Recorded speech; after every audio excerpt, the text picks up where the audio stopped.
Everyone. Hi, everyone. My name is Theresa. I'm an alcoholic. Grateful to be here. Grateful to be sober because of a loving God. I'm like a kid in a candy store every Monday. I have the opportunity to get some of my favorite women who are doing this thing. And so I am so excited about our guest tonight. She's another little firecracker like me. You put the two of us together and it's like dynamite. Thelma and Louise, baby. Thelma and Louise. We are something else. Her enthusiasm, her passion, dedication, that kind of thing that says, we take the program of recovery serious, but we don't take ourselves so serious. That's Katie, a no nonsense kind of woman, right? Which I love, where it's like, this is how I'm doing it. And I don't know what the hell you're doing, but this is what works for me. So I am so excited. We're going to talk about step 10 tonight. Share experience in that area. Strap on and hold on, because we're about to go for a ride.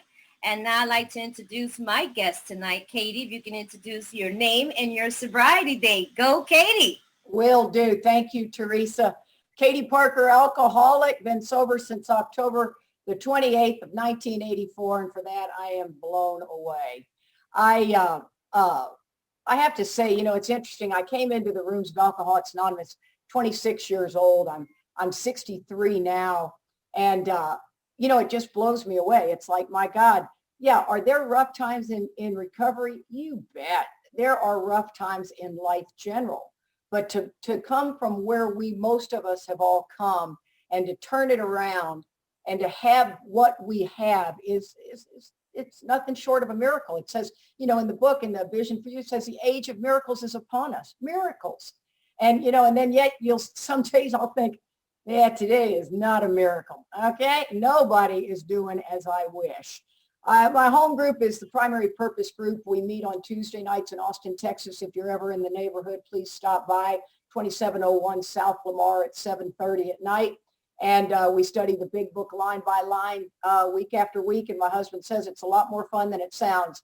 One of the things we do a little differently there is we study what the text is saying, what the founders found necessary to put in the book, why they put it in there, and connect the dots with the rest of the book. We ask that you stay away from your experience. Not that there's anything wrong with that. Matter of fact, it's one of our greatest things that we do in AA. But at this particular meeting, we're not looking for experience. We're looking to understand the text. And it's interesting because it is a textbook. So everyone has a different experience. Dr. Bob said that everyone has a different experience, but the directions are clear cut. And that's what's so important. If we're not careful, oral AA will drift all over the place. And what can keep one person sober can't keep another person sober. But we know for sure, understanding these steps and, doing them. Imagine that. Yep, doing them. You will have an amazing spiritual awakening. Now, remember, a spiritual awakening, at least my understanding of it, is pretty darn painful. Okay. Enlightenment is the good part. But the spiritual awakening is the swallowing and digesting large chunks of truth about ourselves. My husband, Charlie, love him to death. He's on we bought, Theresa, you'll love it. We bought a motorhome. I got a dog. We bought a motorhome. I mean, people are doing crazy stuff during these pandemic times. And we're going to hit the road. So he's driving it back from Utah with one of his sponsees, Bill, who's actually on here. Oh, God love Bill. But so he likes to say I'm a little bit like taking a drink out of a fire hose. You get a whole lot more than you were expecting. And that's very true. I like to tell you I'm the vessel. I'm not the power. I don't want to be the one to tell you what boy to date, what job to take, what car to buy. But I am the vessel to help you get connected to the power. Absolutely. I have a message of depth and weight today, and I'm proud of that. That's not, where's your humility? That is my humility. God dang it, I am darn proud of it. I'm proud of being 63 years old. I'm proud of having raised 2 kids. I gave birth to one of those boogers, 9 pounds at home. I'm darn proud of that. So there you go. I mean, there's things to be proud of. None of this nonsense of false humility. Oh, no. This self-sacrificing stuff. I think sometimes we get this stuff very, very mixed up.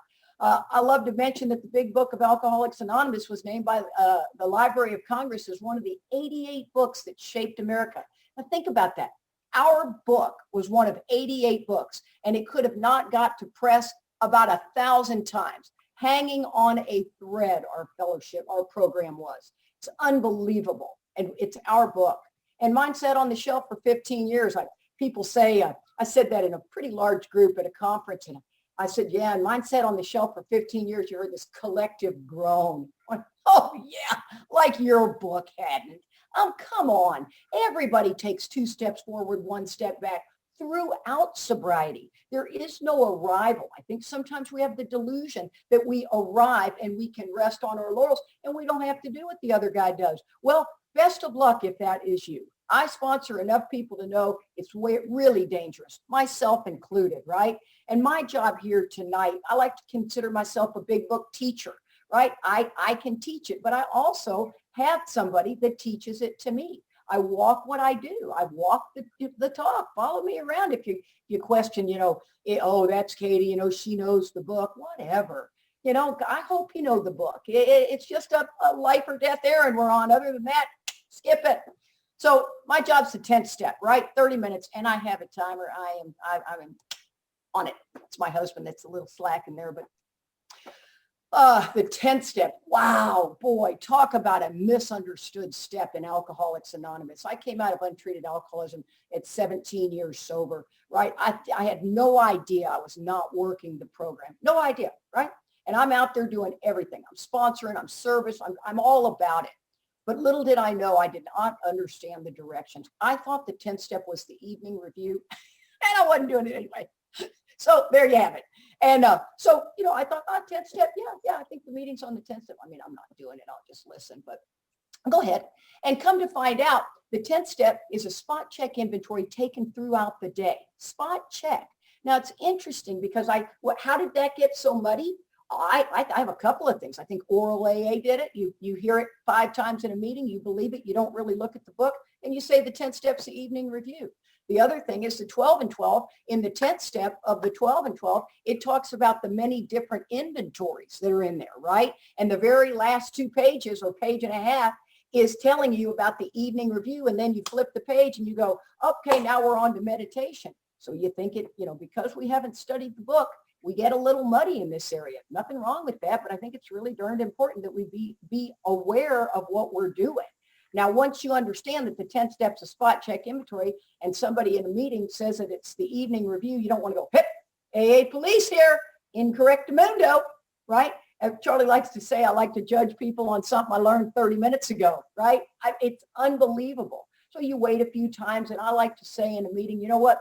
I'm so excited this meeting's on the 10th step. I too used to think it was the evening review. Come to find out, here it is right here on page 84. And the 10th step is a spot check inventory. You flip the page, or at the bottom of the next page, it says the 11th step is beginning to tell us when you flip the page, the evening review is in the 11th step. I'll be darned. So then this is something I like to read some really cool spiritual literature. Everybody's got their own path, and we throw the gate so wide open, but I lean towards Western. Some do Eastern, some do Native American, whatever you do. But this is a book I love. It's called Jesus Calling. And if Jesus bothers you, as my sweet friend, Al-Anon friend, Pat Clater used to say, just jump over Jesus. Okay, just put your own words in there. But her stuff is so phenomenal because it's the 2-way prayer that the Oxford group was doing. And this is out of that book. I don't know what day it was on, but it says problems are a part of life. They are inescapable, woven to the very fabric of our world. So hear that. You cannot miss problems. They are our greatest gift. We tend to go into problem-solving mode all too readily as if we have the capacity to fix everything. Sound familiar? This is a habitual response, so automatic that it bypasses our conscious thinking. This is where it starts to get dicey. Not only does this habit frustrate us, it also distances us from God. Think about that. Self-reliance distances us from God. Don't let fixing things be our top priority. We are ever so limited in our capacity to correct all that is wrong in this world around us. Don't weigh ourselves down with responsibilities that are not our own. Instead, make our relationship with God our primary concern. Talk with God about whatever it is on your mind. Seek his perspective on the situation rather than trying to fix everything that comes to our attention Ask God to show us what is truly important.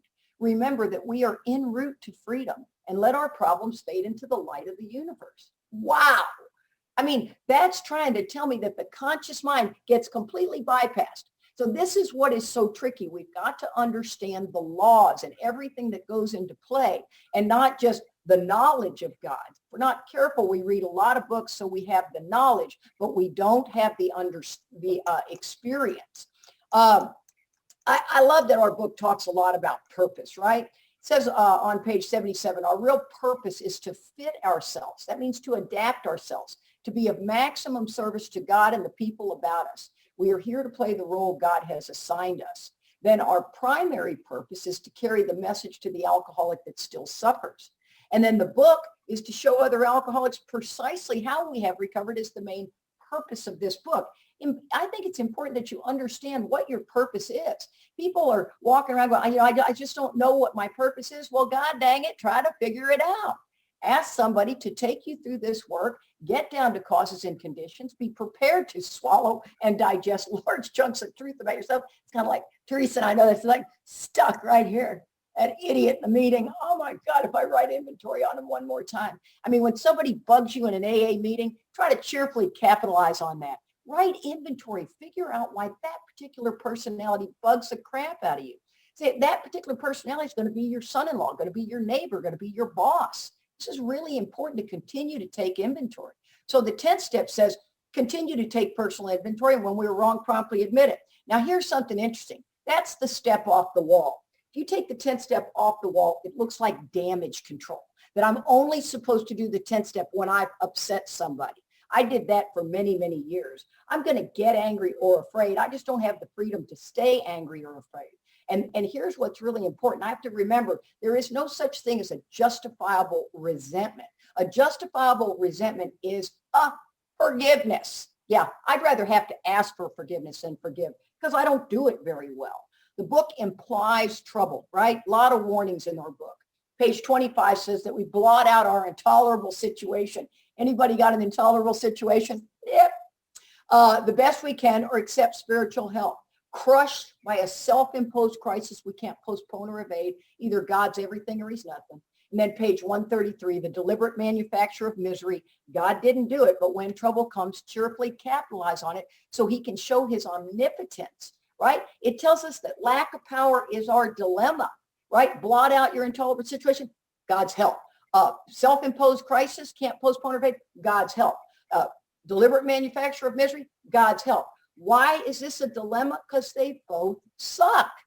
Who wants to have God's help? That means I got to sit and pray, and I got to write a piece of inventory on it, and I got to swallow and digest. Yeah. Well, you know what? If you can embrace that and be grateful for that, because when you get to the other side, it's fantastic. See, we alcoholics are undisciplined. We are lazy, and we don't want to do it. We want to get to the top of the mountain without climbing. I'd like to have the chair that I can sit in. It just kind of passes all the people that are sweating. Let me get to the top. Here I am. Lovely. Right? So here's what happens. The spirit falls asleep, but I'm dreaming I'm awake and light. And then all of a sudden I step on somebody's toes. They startle me awake. And I'm like, whoa, man, did I piss Johnny off in the meeting? I tell somebody about it. I got to go make an amends for that. Not even exactly sure what I did, but he's pissed. And it seems that everybody thinks I did something wrong. So I'm going to go over and I'm going to tell Johnny, man, I am so sorry that I said that. It wasn't funny at all. And at the cost of you, I'm sorry, right? No real thought went into the amends, just that. And then I go back asleep and I don't even realize it. See, it says the spiritual life is not a theory, right? The word theory is speculation. We have to live it. And I'm telling you, everybody falls asleep. I will continue to fall asleep. I don't stay asleep nearly as long as I used to, but I tell you what, I don't rest on my laurels thinking, Katie Parker can do that. No.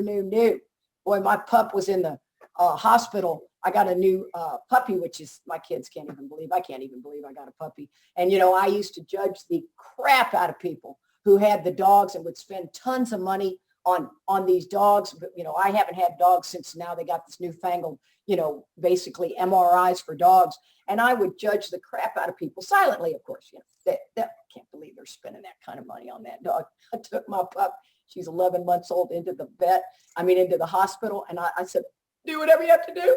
I got plenty of money. Go ahead, take her. And I thought, oh my God, I'm such a hypocrite. Wow. And I mean, it was 6 very dark days. I ate 3 pints of ice cream for 3 days in a row. I locked myself in my room. I put the blackout curtains down and I watched all the Marvel movies. You know why? Because they rescue everybody. See, I couldn't save my husband from dying. I couldn't rescue all the people in my life that I've lost. And those dots connect like 2 spark plugs, just. So you tap that stuff, man, I go down the road. My pup's okay. I got her out of the hospital on Friday. It was deeply painful. Did not do well at all. Made a couple of calls to a handful of sponsees, but it was dark, guys. Of course it was. I am very spiritually fit, but life can be challenging. It says we've entered the world of the spirit. You know, what the heck does that mean? Mark Mark Houston was quite the teacher for us. He used to say, how do you know what you don't know? To me, it's like, I don't even get what that's saying.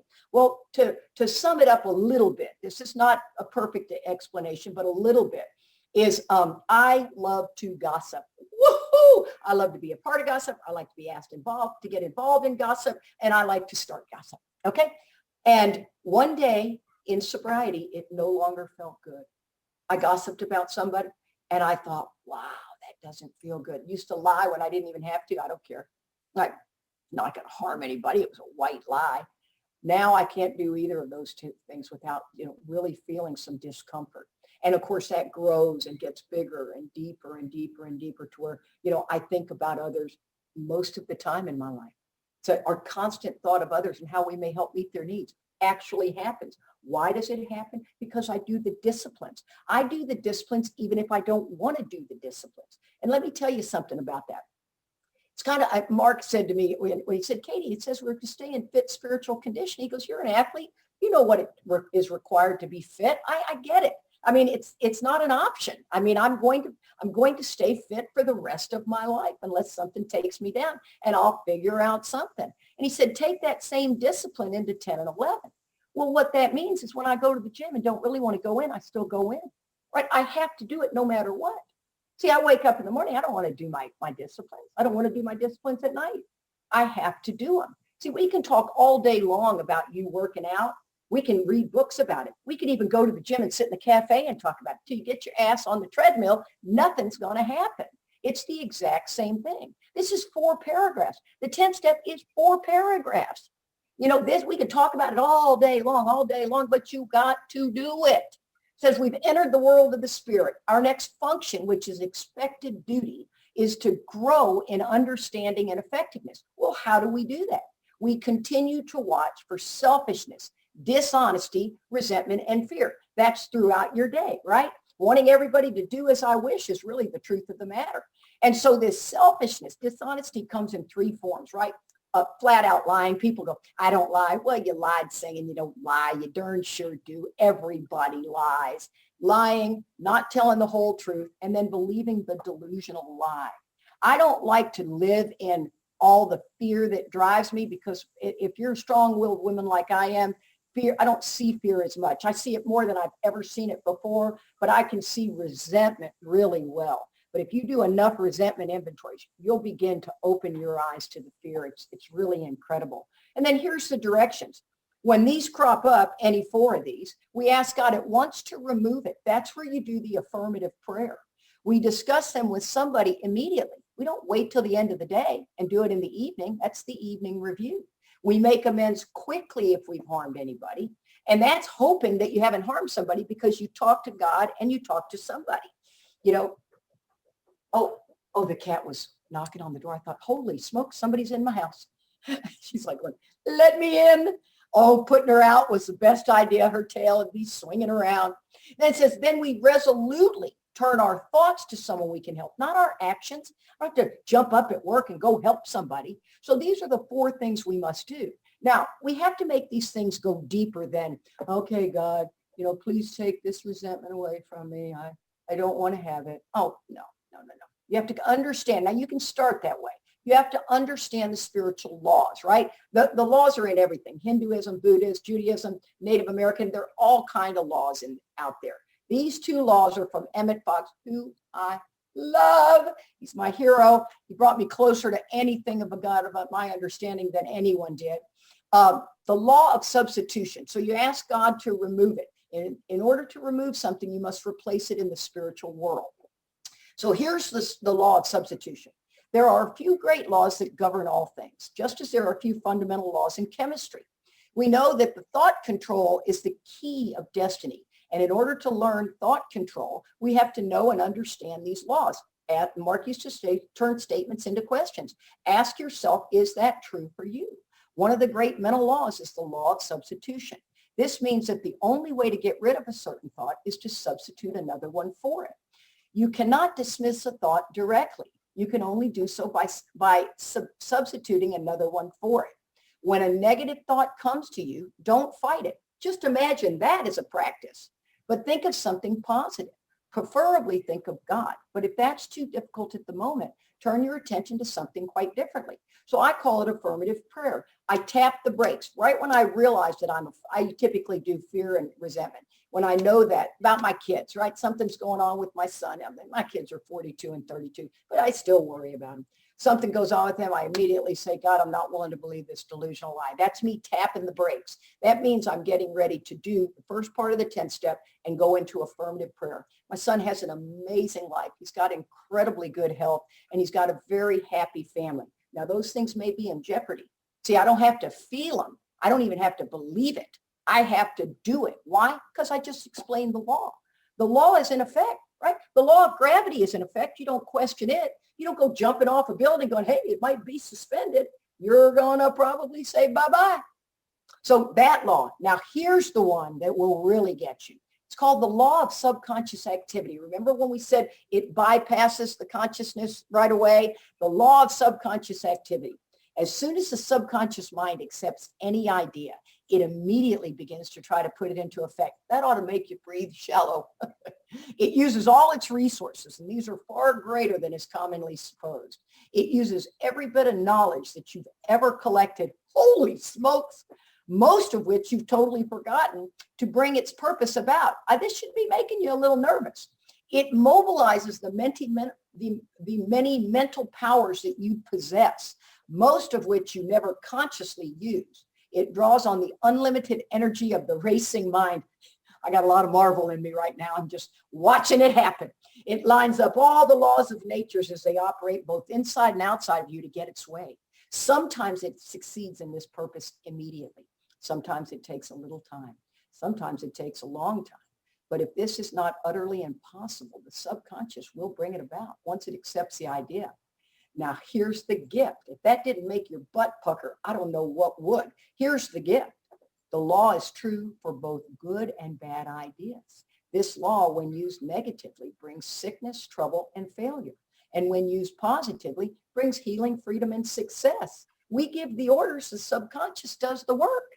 I mean, what a gift, right? I mean, when you have to watch and turn, watch, turn. If you're really disturbed, you may have to do that sometimes 70 times a day. When all of a sudden it crops up, you go, God, I'm not willing to believe that delusional lie. It is the most beautiful day today, and I'm happy as a clam. I can't wait to see who you got for me to help. Boom, 3 to 10 seconds, redirect. Try it. It's unbelievable. But unfortunately with us, we're undisciplined. So you'll do it for 3 days. You start to feel fabulous. And then what's the first thing you do? Yeah, you quit doing it. That's the nature of it. That takes forever to get through that cycle. So here's a 10th step. Now, I really hesitate doing this 10th step because my time is going, but I'm going to give it to you. I don't care. I think you should never text a 10th step to anybody. That's my strong opinion. I think you should call or write it. Those two things are very important. Spiritual work happens through you and me talking, not texting. However, my sponsor is a big deal in the criminal justice system. And when she's in court, she's in court. And she can't, hey, Judge, Katie's got a 10th step. Can we recess? Because I asked her, Judge, and she said no. And so I had to text this to Marty. Charlie has, as most of you know, he has throat problems, and he's one dysplasia away from throat cancer, but throat cancer is very slow growing, blah, blah, blah, blah, blah.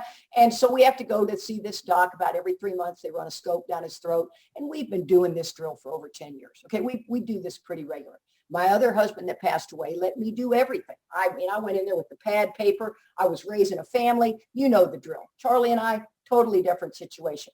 And Charlie handles it different than Joe did. Joe just let me do everything. Charlie doesn't play that way, right? He likes to go in there and just act like, hey, Mary, how are the kids?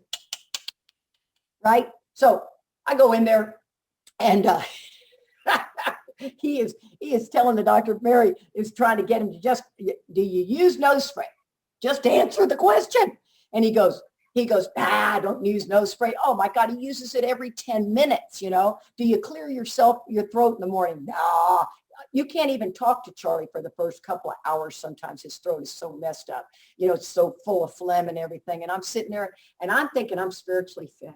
And I'm sitting there thinking, yeah, you've got to be kidding me. Really? And then she walks out and I look at him and I go, you know what, Charlie? You are a big, fat liar. And I mean, he came out of that chair like the Incredible Hulk. I know I'm watching a lot of Marvel. He's like, get it. And I thought, oh, really? You know, and I grabbed my stuff and I'm doing that crazy cry, that crazy pissed off cry. I'm out of here. And I get ready to leave and the doc is coming in and he goes, whoa, Katie, are you okay? And this guy loves us. And I go, no. And I go out into the waiting room and I'm telling you what, I cannot stop that crying. It just came from the pit of my gut. And I'm holding the magazine up like this, trying to stop crying. You know, like I could read it. So I text Marty. And let me tell you, I'm a terrible texter. Took me forever to get this out. So here's the text. Marty, I need a new, now here's the other part that's important. My sponsor knows I'm down there, right? Because she knows these are tough times for me. They can be no problem at all. Charlie and I go have breakfast. We go to the outlet mall. We make a whole day of this deal. But she also knows I'm down there. She's not, you know, oh gosh, Marty doesn't know that Katie's down there. So she's on alert. Batman, you know, the bat's in the sky, Batman. Gotham City's burning down. Says, I need a new toolkit for a sick husband. We're at the doctor's office. I just left the room. I couldn't stop crying. I must sit there and be submissive. I can't do that. He doesn't give them enough information. Now, if you know how to hear a 10th step, and you may not, it's okay. We got to all learn sometime. You just heard the old idea I have. I must sit there and be submissive. If I think I've got to be submissive, I'll kill both of us. I mean, I lose my mind. Marty immediately texts back. Oh, honey, I'm so sorry. It must be so painful. She gives you the just knocks my head off here in a minute. I'm sure he's scared, maybe even terrified. None of this is about you. How can you be helpful? Are you in that doctor's office treating him like he knows nothing? Are you the doctor police? How are you coming off when giving information to the doctors? Are you smugly superior? I immediately stopped crying. Now, I was hysterical. Immediately. You can't deny that. I texted her back, yes. That's all I had. Says, stepping on his toes. Oh, yeah, she's not done yet, by the way. Stepping on his toes, are you? Well, if not you, who? All cloaked in a good motive. You have all the tools, hon. Just use them. I know hospitals and doctors are some traumatic stuff for you, and you go on super high alert. This is a new day. And I texted her, thanks. And here's the gift. Charlie came out of that appointment. His appointment wasn't over. This happened in about 4 minutes because I did it immediately. And he comes out and he goes, honey, please come in here. And had I not done this, I'd have done that because my pride wouldn't let me move. You see, when I'm driven, I'm frozen. It's like, no, you scare me bad enough like that and piss me off. I mean, I'll just take everybody out. And instead I walked in there. Of course, Dr. Simpson's like, you okay? You okay? Yeah. I'm like, yes, I'm fine. And here's one last thing before I wrap this up, because the gift was that I went back in there. And I actually called my son that day because I rode my son's butt a lot about his health. And, you know, he's a lot like his dad. He drinks too many sodas and all of this. And I called him and I said, you know what, Sam, it's really come to my attention that I tend to really ride the men in my life hard on their health. And I'm so sorry I've done that to you. And he paused for a second. He goes, oh, Mom, I like it. Please don't stop. I was like, wow, son, thank you so much. And I got to tell you guys, man, there's things in this program. I got about 2 minutes left. There's things in this program called do-overs. Remember when we were kids and we do a do-over? Sometimes in a 10th step, you just do a do-over. You and your significant other or your partner, get mad at each other, and you're not going to agree. This is not new information. Neither of you is going to agree on this. So instead we come in and go, hey, can I have a do-over? Absolutely. And you just do it over and you put in there what you would have said, right? You don't go, hey, I'm really sorry I said that. You go, hey, are you going to watch that TV program tonight? And the other person goes, yeah. I go, I'd love to watch that with you. You'd be shocked at how fabulous do-overs are. And the truth of the matter is I am not running over. This is goddamn Theresa's meeting. I'm going to leave the rest and leave 45 seconds on the table. Thank you so much for having me. That was so good. Thank you, Kate. That's what I tell you, fire. Strap on, everybody. We be going. Packed in a whole bunch. And every single time most of you share, I always forget I'm participating. I be so much in it. And then it's like you finish. I'm like, oh, gosh, now I got to say something. Especially when I listen to like Katie and Ralph and the sort of people I listen to that afterwards I'm like, well, I thought I knew that step. Oh, stop. I thought I knew it. I guess I don't. And as I'm listening, so many things are coming to my mind. But real quick, I think I want to read it. Because it's interesting how it begins talking about the 10th step in the big book. And it says, this thought brings us to step 10. And it's always like, well, what thought? Well, it just finished reading the promises. And many of us are so excited about the promises, but it kind of, the thought of that, living that way and that way of life, and that it is realized for all of us, that this is true for all of us. So that thought of how is this true for all of us? These are not extravagant promises we think not. Sometimes quickly, sometimes slowly, they always materialize if we work for it. And then it says, this thought brings us to step 10, which is what thought? It's going to work for me. It will materialize for me, but I got to work for it. So that means that I don't arrive at 9 and I'm good, right? I got the promises. And that's what Katie was talking about. Sometimes we get to this place of complacency or rest on our laurels. And it's like all the promises have come true. I'm good to go. And it says, no, the thought of it materializing, I got to work for it. So now that I've had the privilege of experiencing, I was blocked by the sunlight of the spirit. It's interesting that they use the term, I'm going to enter the world of spirit. Well, I was blocked by that spirit, right? When I came in here. And that's why I did inventory. I was blocked by it. Now I'm going to enter into it and live in it. But now I have to work for that. It's not through osmosis. We don't do this one time. It's going to turn into like a way to live. And I always say in the big book, step 10 reads like a state of being. A state of being, because it kind of tells me how I should be right now as a result of this. Mm-hmm. And so it brings us to step 10, which suggests we continue to take personal inventory, continue to set rights, right? When new mistakes, when we come along, mm-hmm. we vigorously commence this way of living as we clean up the past. I have to vigorously do it. I can't somewhat do it, half-ass do it, a little bit do it, now and then do it, wonder if I should do it. I have to vigorously, and it requires that I pay attention. See, for me to vigorously do something, I have to pay attention. If I'm not paying attention, it's like after effect. Most alcoholics think about it afterwards, right? Oh, man, I jacked up everybody. Like I have to pay attention to what the hell I'm saying and doing is what is asking me to be on alert. And I've entered the world of spirit. Our next function is to grow in understanding and effectiveness. This is not an overnight matter. It should continue for a lifetime. Continue to watch for selfishness, dishonesty, resentment, and fear. When these crop up, we ask God at once to remove them.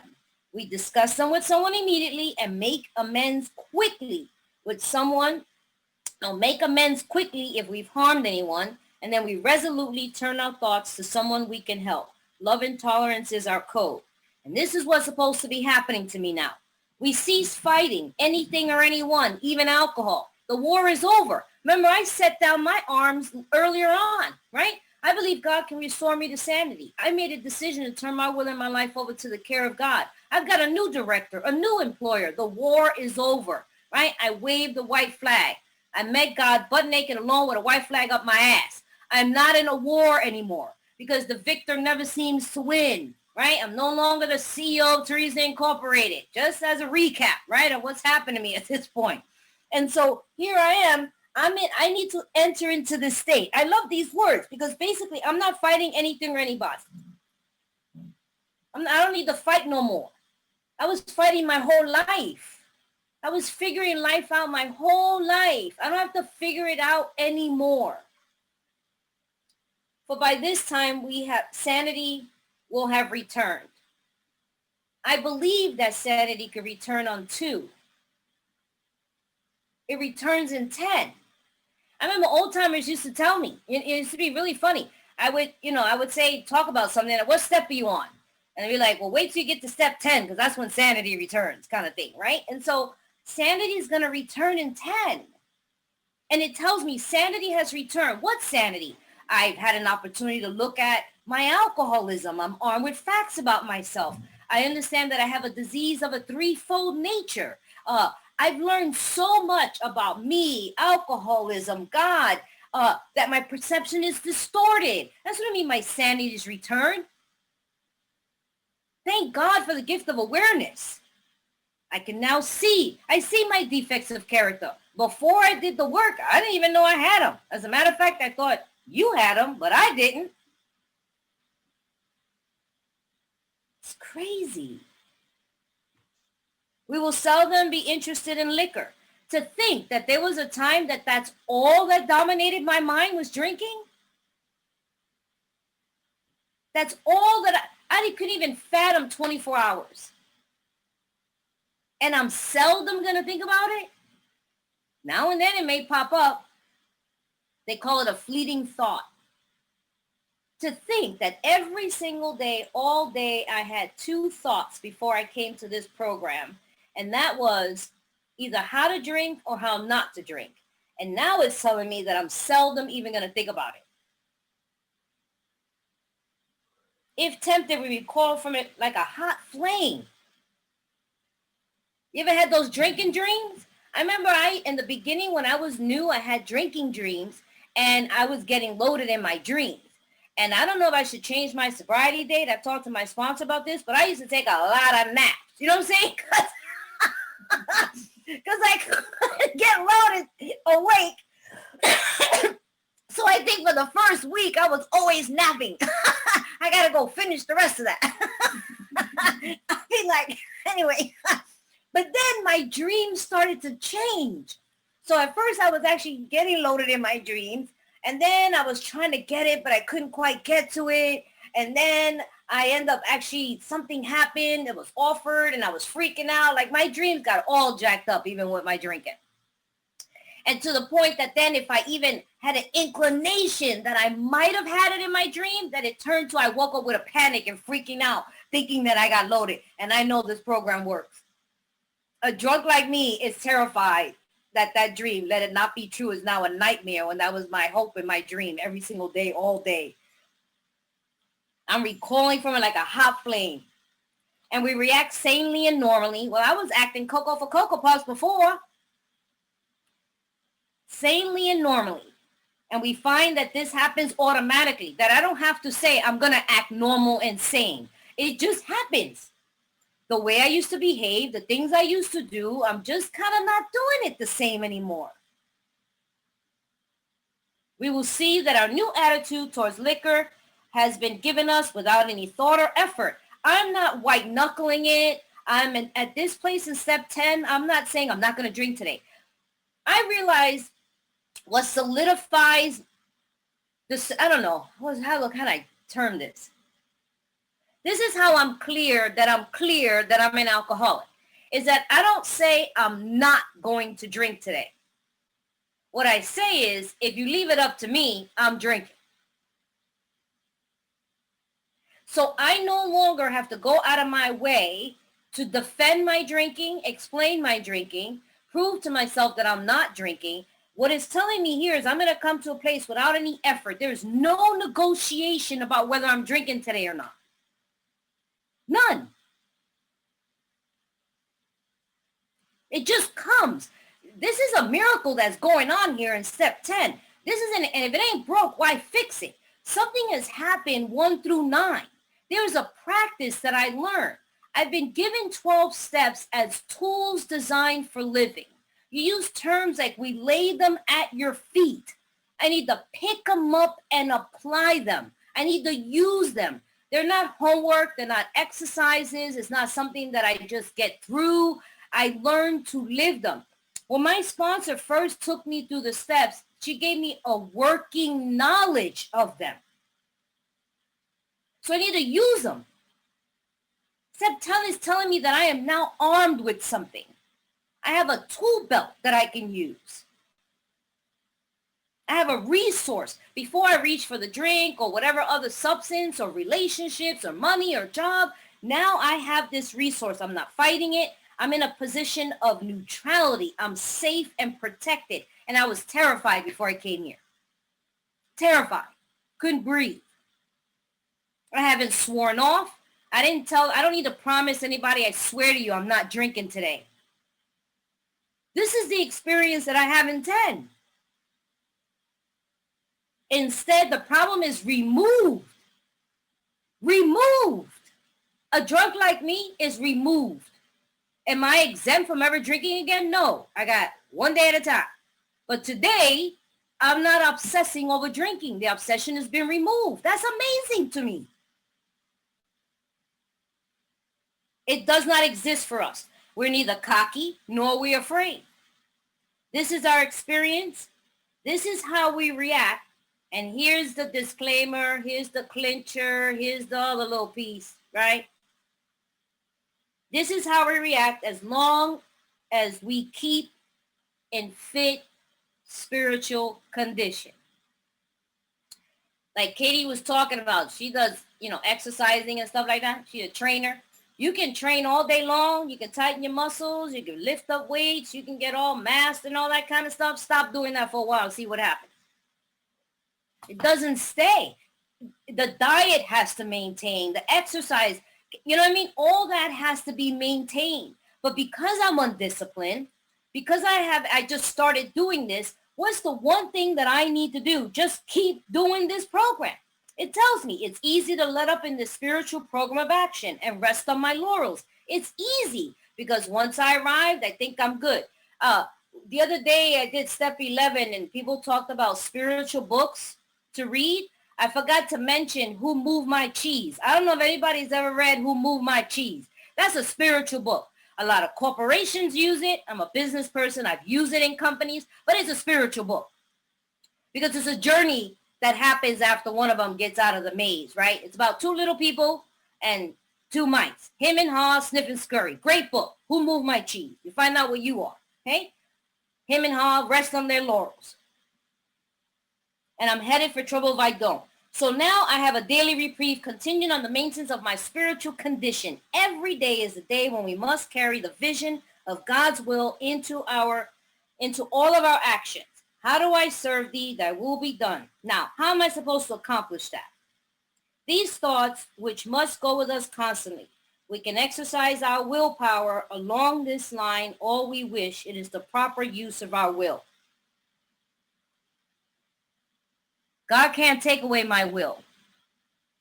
There was some idea on step 3 that I was now have a new puppet master. I redirected my will. Now I have proper use of my will. And I'm in alignment. So every day I implement these practices and I've learned to do them to the best of my ability. And thank God we don't do things alone around here.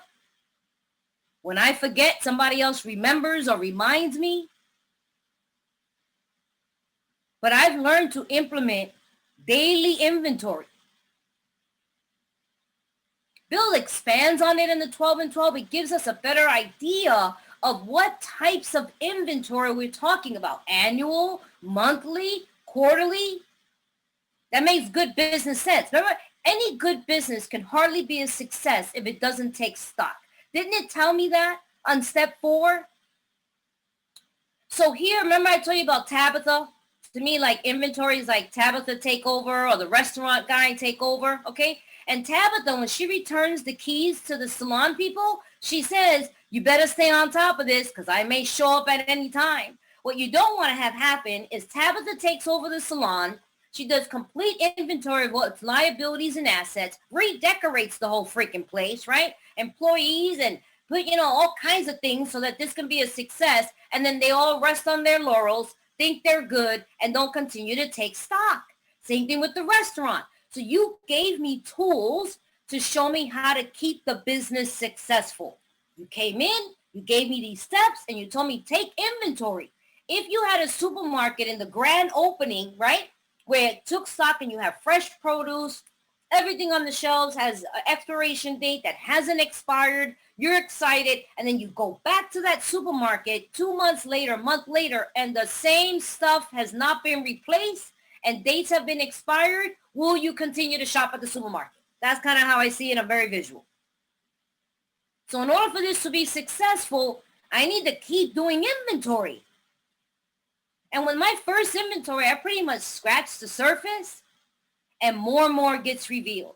And so I'm watching. I become the observer. I begin to watch. I need to be present for that. I need to be present to pay attention to me. I pay attention when people are talking. I'm listening. I love how I think about the consciousness, boy, because I can go on a roll. Once my mind makes a decision, all bets are off. I watch other people do it. That's scary. I watch myself. I used to say I would be in staff meetings and taking notes and pray that nobody looked at my paper. I wasn't taking good meeting notes. I was doing inventory. They would have read my paper. They would have called the pet team, okay? Because I was in there. And I come from a lot of abuse. And so the way I see the world was always in a state of victim consciousness. Everybody's attacking me. Everybody's trying to hurt me. And that one inventory wasn't going to do it. And so now when I went out in the world, I had to be aware that my perception is still distorted in some way. And what I'm hearing and what I'm seeing may be fancy or real. You know what I mean? It's kind of, and so I would be in a staff meeting and somebody would say something and I swear they were talking bad about me. And so instead of responding to it, I would write it out. I would write out what was happening to me in that moment, what was being affected. And I would pray and see where I'm at fault. I would call my sponsor sometimes from the bathroom. I always use the example, if I didn't use spot checks or in that moment, I would give the example of how distorted my thinking was, that I called my sponsor and I was like, my employer told me that I'm an asshole, I'm incompetent, that he should have never hired me, that I'm really stupid, I don't know how to do anything, and he's going to fire me. And she was like, can you tell me exactly what he said? He said I was supposed to make 200 copies instead of 100. Okay? So that had nothing to do with I'm stupid, I'm an idiot, I'm going to get fired. And so I had to inventory that because instantly him telling me to make an extra 100 copies, it affected my security, right? My pride, my self-esteem. It affected all those areas. And because I'm immediately affected, my basic instincts are affected, I'm either going to turn to the Avengers or I dream a genie or bewitch. Okay? And so I'm thinking I'm threatened and I'm going to go into gear when I'm threatened. The way Katie explained, my subconscious mind goes, danger, Will Robinson, danger, Will Robinson. And I'm about to take everybody out. Here's an opportunity in step 10 to put the brakes on and go, hold on a second. Let me acknowledge how I'm affected. Let me pray for them. And then let me turn to where I'm being selfish. And I get to ask myself some questions. Because earlier in inventory, I learned that as far as I've ever gotten in all my relations and all of my offenses was up to the third column. The fourth column was the key. How was I to master them? I need to be able to look at myself. And I begin to implement this as a practice. Good times and bad. It's always interesting. You know, I can get a resentment on the good things. I don't know about y'all, but I watch Facebook and everybody's having a great time and I got a resentment. And the funny thing about dishonesty, out of integrity and dishonesty, Facebook brings that up for me because I'm looking at stuff and I'm like jealous and be like, bitch, there you go again doing stuff. Hey, ha, ha, ha. There you go, having things. Great house. And then I turn around and I go, thumbs up, love ya. That is so, what do you call it? Hypocritical. No, hipócrita, no, whatever, okay? Hypocritical. And so I've had to learn how to instantly look at myself. Stop, look, ask, watch. I've entered the world of spirit. I'm now in alignment. I am now present. I am awake and I am aware. Pay attention. A lot of people don't like inventory. I don't like step 9. I changed. It changed me as a woman. It was a spiritual transformation. It was humbling. My goodness, the magic and the miracle that happened in 9. But you know, I get to avoid that. Only alcoholics cause all this damage and then goes, look, Ma, the wind stopped blowing. You know what I mean? Like later turn around and go, I'm sorry. This helps me to stop saying I'm sorry and pay attention. So that's why I've always used that example of what I do. You can find whatever you do to help you to be consciously aware, to do these inventories at any given moment. I put my hand over my mouth. It just stops stuff from coming out. I've been sharing it enough that people know that. So people get nervous when I do it. But most family and friends know that somebody's talking to me. And the moment I go like this, they be like, uh-oh. I be like, I don't make a lot of eye contact, but I just got to cover my mouth because stuff is coming out and I don't want to have to make amends. And so I cover my mouth and I start asking myself those questions. What is affecting me right now? And while the person is talking, I'm actually saying, oh, you affecting my self-esteem, yo. I be like, oh, I be tripping. I be like, oh, snap, my self-esteem. My pocketbook. Oh, you all up in my pocketbook. And then I pray for you. While the person is talking, I pray for them. And then I start looking at what does that have to do with me? Oh, I'm being selfish.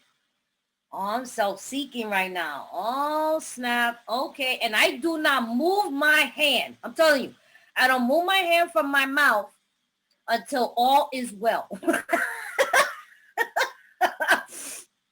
And I move my ask God to remove it because I don't want to make amends. I may tell on myself, right? But I ask God, please remove my selfishness, my self-seeking, my dishonesty, my fear. What will you have me be? What will you have me do? And then I can feel it. I can feel the different shift in my body. And I move my hand and I say stuff like, I can see how you see that. Interesting perspective. I watch God show off and show out, man. I always crack up when people say, oh, God, my goodness, Theresa, you're so kind and compassionate and considerate. I'm like, you better thank God. Because I had other plans. You and I just witnessed a miracle. And this is a practice. You know, I learned that this is a practice. It tells me it's not an overnight matter. When I came to you, I had 24 years of negative data in my neurotransmitters. Instantaneously, information comes on a physiological level. My brain attaches these memories and instantly it starts firing off and telling the old narrative. So it's going to take a minute. But if I keep practicing and I keep practicing, I'm changing the data. I'm changing the information. Just like Kitty mentioned, changing the language. They taught me that when I was new. When my head would tell me you need to take a drink, I used to tell on myself and be like, oh, you shut up and leave me alone. You're a liar. I started changing the narrative. They used to say, think, think, think. Run the whole story. We look at our defects of character and we look at the opposite. What is the opposite of dishonesty? Honesty. And I start stating it. When I invite God, it's always interesting how we do prayer. God, please help me to be patient. God, please help me to be tolerant. God, help me to get to know you better. God, give me guidance on your will rather than mine. Help me today to stay sober. How do we think that's supposed to happen? God goes, okay, let me show you what's blocking you. Let me show you what's happening. Let me show you what's unresolved issues. Let me show you what's getting in the way. I need to do inventory. I'm constantly cleaning house, cleaning house, cleaning house, cleaning house. It's an opportunity. When I'm on conversations with my nephews, I'm always doing that. Because to me, I describe them the most. It's harder for me because I always want to save them, come to the rescue. I want to fix it. I want to kick the asses of anybody who's messing with them. And so they hear a lot of pause from me. Or sometimes now the oldest is 23 and I'm enjoying the youngest because now he's still quoting me like Confucius and asking me for guidance and direction. Okay. And then the oldest, now he's 23 and he calls me to let me know what I don't know and how much he learned about everything that I really didn't know. And I got to listen to him. And he's finding his voice, he's turning into a man. And so like he called me about his birthday and he wanted to share with me, I don't appreciate, that you did this. I had to be like, so that I could respond to him like, I really, I'm so glad you're able to voice. But at the same time, I was still able to share with him where I was at in that situation. And we came to some agreement.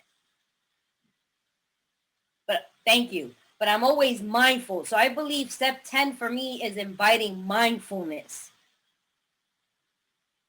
Mindfulness. And I'm with Katie. I hear a lot of people say, I do my, what do they say? My 10 step or my 11 something, 10, I don't know. I hear that. I hear you do something. I think the wrong thing to do is not do nothing. But if we really want to say what this program has invited me to do, what it's invited me to do in 10 is to pick up a pen and paper on a regular basis. And if I can't have a pen and paper in that immediate, just use the formula that was given to me in inventory and use it. And tell on myself as soon as I can or clean up any damage that I've caused if I didn't pause in enough time. But in the morning and the night is meditation. I don't send that to nobody. I don't need to email that to nobody. I don't need to talk because that's my conversation with God. That is the development of my intuition, where I'm intuitively now, I have an intuitive conversation where I'm listening and letting God show me where I have been selfish and self-seeking and dishonest. I'm asking myself questions. So that's not a 10 step to me. A 10 step is a physical action that I take to uncover, discover, be willing to discard what is blocking me from my usefulness. There are multiple examples that I have that have saved me so many times. But one, before my time is up, I always use in two areas. I'll use it with my brother. And that is one time my brother was suicidal. And I was negotiating with him all night long. And he loves Star Wars. And I called my dad and I told dad he was like Yoda. And I was telling my brother he was Darth Vader and I was Luke Skywalker.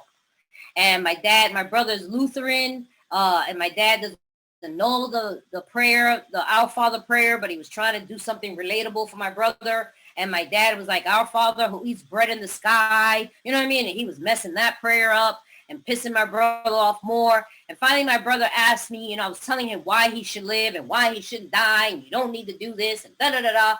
And my brother finally asked me, he said, let me ask you something. Why are you here? I said, because I love you and I care. He said, are you here because of God's will or self-will? I was like, good question, Tony. Let me see. I paused and I asked myself, I did a spot check. Then I said to him, I'm here because of self-will. Know how I know? Because I'm being selfish. I'm selfish because I want you to live. And it's unfair to me to tell you the reasons you should live. That's not for me to say. I'm telling you that because I want you to live for me and what I need from you. I'm self-seeking because if you die, I don't know how I'm going to live without my brother. I don't want my nephews to look at me and think that it was my fault that I allowed it to happen. I'm afraid. I'm afraid that I'm going to be held accountable. I'm afraid I'm never going to have you in my life. I'm afraid that I would have been able to do something differently. And I'm being dishonest. I'm being dishonest because I'm telling you that there's every reason you have to live. And I don't know. And it's because of those reasons I'm on self-will. But the beautiful thing is that you asked me. And because you asked me, allowed me to clean house and to tell you I'm wrong for doing that. Does it mean that I want my brother to die? Did it mean that I was supposed to have him die? That's not what it means. What it means is that when I'm driven by self and I'm not doing this kind of inventory, I'm always in collision with something or somebody, even though I don't think so. And I am not useful, I am not effective, and I am not helpful. And my brother turned around and looked at me and said, that's why you can't help me. Can't help me. He needed help, not me imposing my fears on him. And something similar happened with my nephew, the youngest, after my brother died. And instantaneously, thank God I learned quickly, man. And he went into the hospital, and I remember I thought my sponsor was working, so I called Ralph. And I said, Ralph, we just put a 5150. That's, you admit somebody for 72 hours. Maddox, he was 14 years old. We just admitted him. I need to do this inventory before I go back to visiting hours. I want to be useful. Every part of me wants to save him, but I cannot if that is not my assignment. I cannot if I'm driven by self. That's what the 10-step does for me. And the next one was, and my time's about up, but the next one was, ironically, another opportunity with my brother, had to put him on life support. And after we put him on life support, they told me I needed to turn those machines off. And I said, y'all need to give me a minute.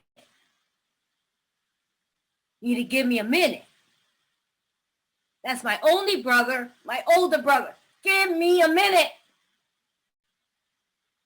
And I went in that little family room, and my nephews and the priest and everybody was looking through that little window, wondering what the hell I was doing with that minute. And I picked up a pen and paper. You know what I'm saying? And I was writing my ass off. I need to inventory that. And ask God to remove from me. I called. This is what's going on with me. I'm selfish. I want my brother to live. I'm being this. Oh my goodness. Clean house. Clean house. In such an intense moment. What a beautiful gift we're given this tool. Clean house. And they came. I opened up the door and they're like, what happened? What happened? And now every step I did moving forward, I knew that I was in alignment. That I had entered the world of spirit. Sanity had returned. Drinking wasn't an option. And I made decisions and I don't have a regret today. I miss him. My heart breaks, but there is no regret. That's what the 10-step means. What a gift that we've been given. And that's not all. That's not all. We don't just end on 10. This is a program of action and spiritual action, but it requires a conscious contact to do it. It requires for me to be consciously aware. And I think, I'm just grateful that I'm around enough people who remain in that space. And thank God we're not all crazy on the same day. And like my sponsor says, I can't see the frame when I'm in the picture. So when I'm going Cocoa for Cocoa Puffs, I have all of you to remind me, when you clean house, you clean house? Life run by me don't work.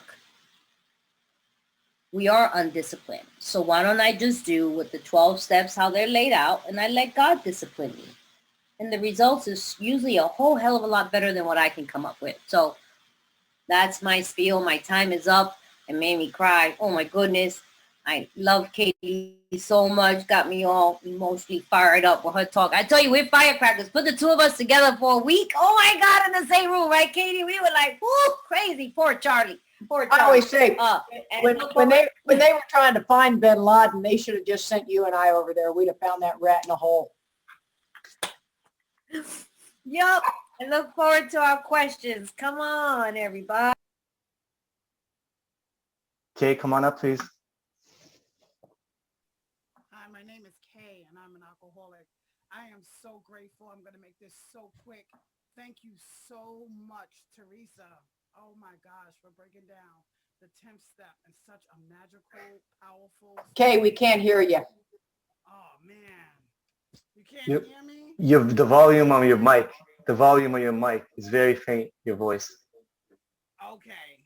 Oh man, can you There hear it is. me? Yeah, there it is. So, Okay, I'm going to make this so brief. I just wanted to say thank you so much, ladies, for breaking down that 10th step for me.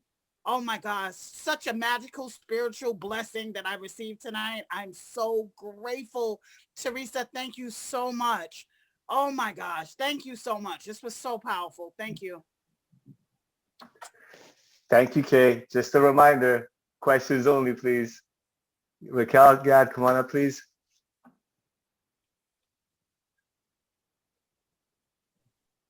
Hi, can you hear me? You're Thank good? you. Hi, guys. My name is Raquel, and I'm an alcoholic. I want to ask actually one quick question. First of all, I do see the amazing growth that happens to step 10, but I do know where I fall short in is when I have to talk to someone, to discuss with someone immediately. Now, like that's the part that I just like don't understand. Like after I realize that like I'm in fear and I do my positive prayer, please God remove this from me. I turn to somebody else. I substitute the thought. It's like what do you mean? Like to just like discuss with somebody. That's my thing is I'm always falling short on discussing with somebody. It always feels like it's just not that important. So I just wanted to say that. My question is that actually, like, really, do we have to like turn like that? That's it. Theresa, do you want to answer that or you want me to answer it? Yeah, go for it. Okay. It's interesting because I think when it says that we, in the third step, that we find where we've made decisions based on self that later place us in a position to be hurt. And Theresa used that beautiful example. It says, I can't see the picture frame when I'm in the picture. Is sometimes we do see it. We clearly saw where we stepped on someone's toes because we can just be assholes. Let's be real clear about it. You know what I mean? We can be a loud, quiet. But the truth of the matter is sometimes somebody's upset with me and I can't figure out what did I do? And so I call somebody.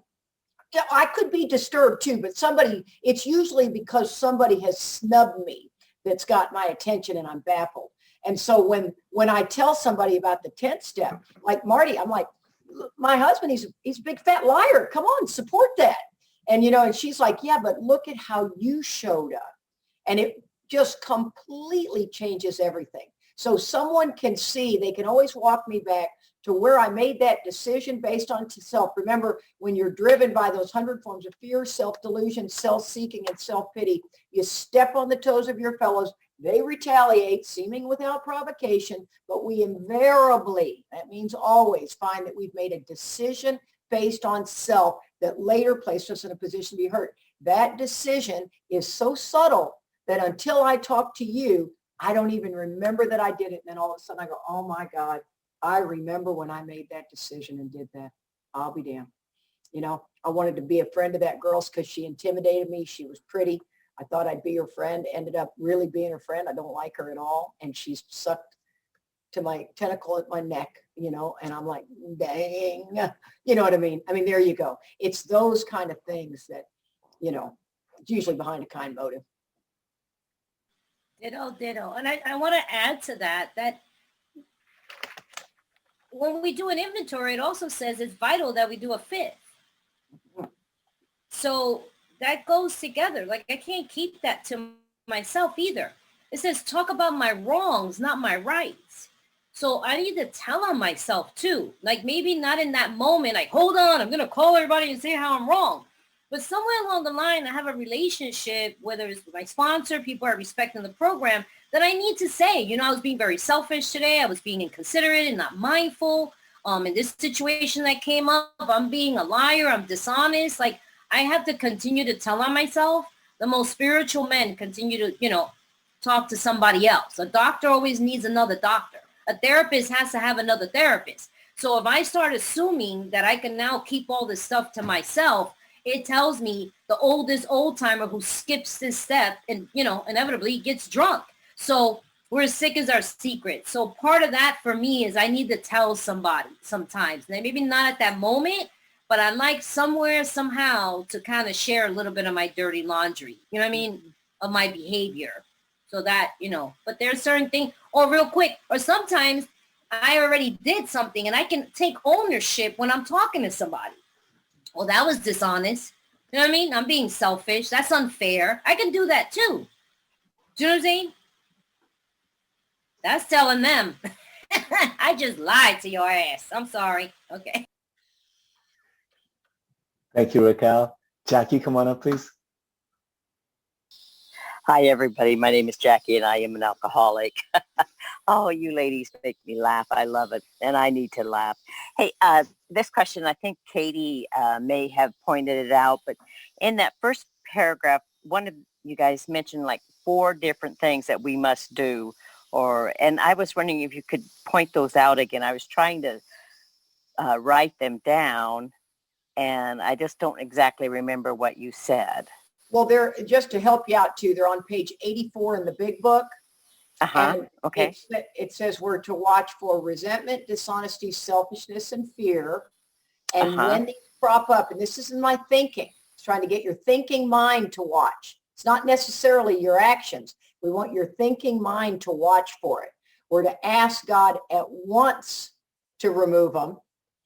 Talk to somebody immediately. Make amends quickly if we've harmed anyone. We hope you've done the first 2 so you didn't step on their toes. And then resolutely turn our thoughts to someone we could help, not our actions, just our thinking mind. So this is really, it's a consciousness of watching your thinking. You're very, honestly, guys, our very first thought is pretty ugly. I mean, if all of a sudden you're a little intimidated and you meet somebody and you look at them and you think, oh my God, those glasses are hideous. And, you know, I'm sorry, I'm thinking that in my mind. So I look at that and I go, wow, I must be really a little insecure right now. I am starting to tear this person down. So I'm watching that thought. See, I'm not responsible for my first thought, but I am deeply responsible for any thought after that. So after that's where I have to go, you know, yada, yada, yada. And I love what Theresa said about covering her mouth.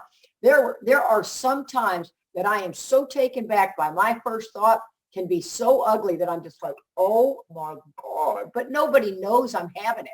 I'm just like, wow, watch your thinking. Don't beat yourself up for it. It's human nature. You know, we are outright mental defects, full flight from reality, can't differentiate the truth and the false. Oh, and by the way, we suffer from a fatal illness. Other than that, have a good day. You know, you don't have any problems. This son of a gun has got, it is just out to get me. The ego is out to kill me, and I'll wish I was dead long before I'm dead. So don't fool around with thinking you got to be good or, you know, it's trust me, we're all in the same boat rowing together. Maureen, come on up, please. Hi, I'm Maureen. I'm an alcoholic, and I have 2 questions.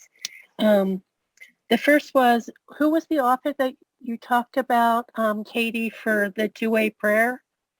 And Sarah Young in Jesus Calling. Okay. And then the other thing was the PPG group of, or PPG of Austin, is your home group. Do they have any online Zoom meetings, do you know of? Yeah, we did. We ended up meeting back in person. And so we got such a great response for our PPG meeting that we, Group Conscience, elected to just do a Zoom separate from it. And it is on Wednesday nights. And I'll tell you what, I'll put it in the chat right now. So grab your pen and, you know what, how do you make this thing? Oh, I got it. Go to everyone. I'll put it in there right now. And it's on Wednesday nights. Thank you. You bet. Good question. Thank you, Maureen. Brandy, come on up, please. Thanks, gals, for a great meeting tonight. My name's Brandy, and I'm an alcoholic. And the question that I have, gals, you know, another one who's got some long-term sobriety here is, do you guys always find it necessary to, when you're doing a spot check, to put things down on paper? I do a lot of writing on paper just as a habit, because when I was early in sobriety, you know, my sponsor, when I would call her belly aching about something, she would very nicely say, oh, that's great. Tell me all about it, word for word, get it on paper, and then call me back. And then she would hang up on me. So, and I wanted to talk to somebody. So I ended up writing it down, and it's just, you know, it's kind of become a habit over the time. But do you guys find it necessary to always write the spot checks? Theresa, you want to answer that one? I'm eating, which is terribly bad idea, but I'm crazy. I think pen to paper helps a lot, but sometimes when I'm in the middle of something, you know what I mean? Like major, like I gave a description with, you know, there's certain situations that I do it. Do you know what I mean? That I'm just doing it. Put my hand, you know, it'll be on the phone. If not, I'm always going to be walking around like a reporter. You know what I mean? She's always writing. I don't know. Teresa's always in a pen and paper because it comes up a lot. Believe it or not, I seem very sweet and kind, but I am extremely self-righteous and judgmental. That's why I just love me some Katie, boy. I'd be like, ooh, my first thoughts are not very nice. And so I kind of like build that muscle of asking myself those questions before I open up my mouth as opposed to getting a pen and paper. But I am a believer in writing. There's some times that I'm not sure what's going on with me. And so I'll just start writing, I call it dear God letters, ancestors, and just let whatever come out. And then I'll see in there what I'm resentful or fearful, and, you know, and switch that over to inventory. But I do believe putting pen to paper. And I, like you, when I got sober, my sponsor was like, did you write about it? No, and would hang up on me. Today, I'll say this. I have a lot of people who want to text, instant message. They'll send me a whole bunch of stuff, and I may just go, okay, thumbs up. I'm not responding to that. I don't know what to tell you. But I will recommend that some sponsees, I'm like, I think it's important to have somebody you can vent with. Like when you call me, I'm not the Lifetime channel. I'm the recovery channel. And so like I can watch a lot of movies about stuff. So hopefully you call your sponsor with wrongs, you know what I mean? Not tell me the whole narrative. And I believe writing avoids that. You know, like if we pick up the pen and paper and write, then you can read to me your writing, not the narrative you've been telling yourself. But they have been situations where I don't have a pen and paper, but this works just as effectively. Yeah, and you know, the other thing I was going to say now that I'm thinking about it is I also do a lot of that in my evening review. I will do a lot of writing, and I do what's called a love letter to God, like Teresa's talking about, where I kind of lay out my problem and give a little bit of time in between and then write, you know, what God would respond, that consciousness. And I love that Theresa said the 11th step is not to be shared unless I've kept something to myself that should have been shared with someone, which basically says, did you not do the 10th step? But this app that's out there is, once again, I mean, people, if you do it, well, good. Do it for a week and then quit doing the app. The app is not designed. We don't need to make this easier for you.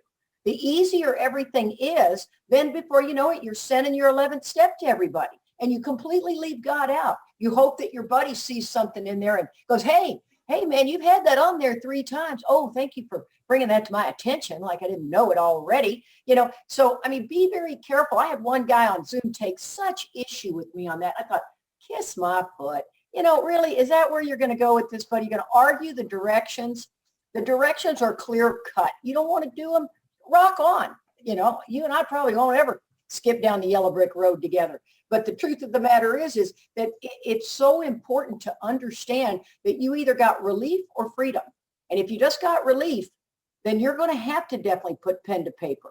I wrote inventory on somebody in the middle of a talk in a big book weekend, and I didn't get past the third column and saw myself all over it. What a hypocrite I was. I think the sooner you find out that you're a hypocrite, the more freedom you're ever going to have, because that's what we are. We're just so hypocritical. That was all I had. Obviously, I got off on a bandwagon.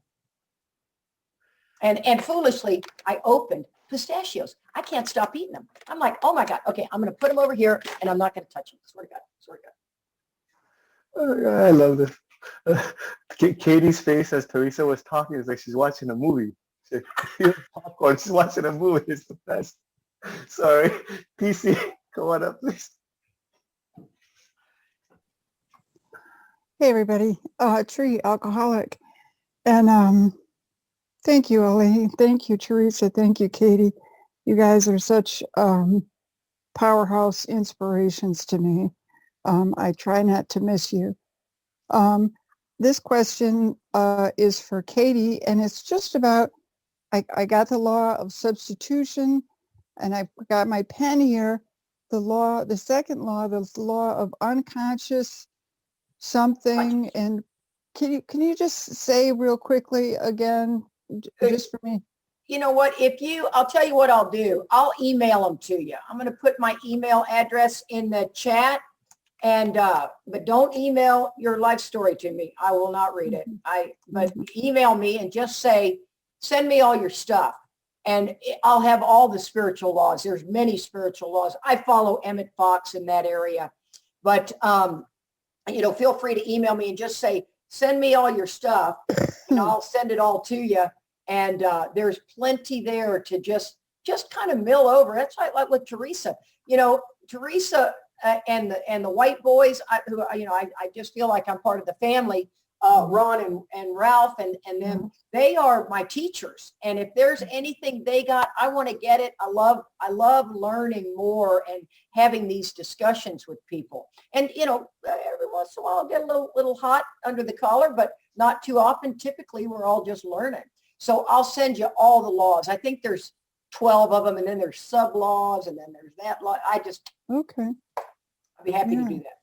Awesome. Thank you so much. Thank you. Thank you very much. And last person up, Chris, come on up, please.